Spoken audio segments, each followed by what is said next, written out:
पेठ वडगावमधील श्री जय Bhavani urban cooperative सोसायटीनं अल्पावधीतच विश्वास संपादन केलाय। या सोसायटीची घोडदौड दमदारपणे सुरू आहे। आता संस्थेनं 11वी शाखा सुरू केली आहे। हातकणंगले तालुक्यातील हुपरी शाखेचा शुभारंभ पेठ वडगावच्या नगराध्यक्षा विद्याताई पोळ आणि माजी पोलीस आयुक्त गुलाबराव पोळ यांच्या हस्ते करण्यात आला।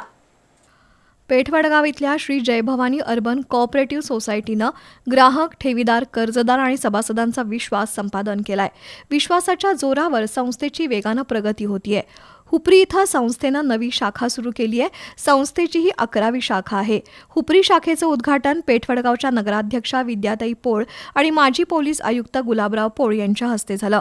उद्घाटन प्रसंगी हुपरीचे नगराध्यक्ष मंगलराव माळगे, नगरसेविका ऋतुजा गोंधळी, पोलीस निरीक्षक सत्यवान हाके, पेठ वडगावचे नगरसेवक अभिजित गायकवाड, दीपक गायकवाड, उद्योगपती विलास शिंदे, रवी नाईक, अरुण गाठ, प्रथमेश कॉम्प्लेक्सचे मालक आशिष माळी, वैभव माळी, शाखा सल्लागार शिवानंद नलवडे, सागर जंगम उपस्थित होते। मान्यवरांचा सत्कार विद्याताई पोळ आणि गुलाबराव पोळ यांच्या हस्ते करण्यात आला। श्री जय भवानी अर्बन कोऑपरेटिव्ह सोसायटीनं पारदर्शी आणि काटकसरीच्या कारभाराच्या माध्यमातून लोकांचा विश्वास संपादन केलाय। गरीब कुटुंबांची आर्थिक पत उंचावण्यासाठी ही सोसायटी महत्त्वाची भूमिका बजावत आहे। आता हुपरीच्या चंदेरी नगरीतील उद्योजक आणि कष्टकऱ्यांना उभारी देण्याचं काम या सोसायटीच्या माध्यमातून होईल, असं नगराध्यक्षा विद्याताई पोळ यांनी नमूद केलं। सोसायटीचे चेअरमन विलास सणगर यांनी कामकाजाचा आढावा घेतला।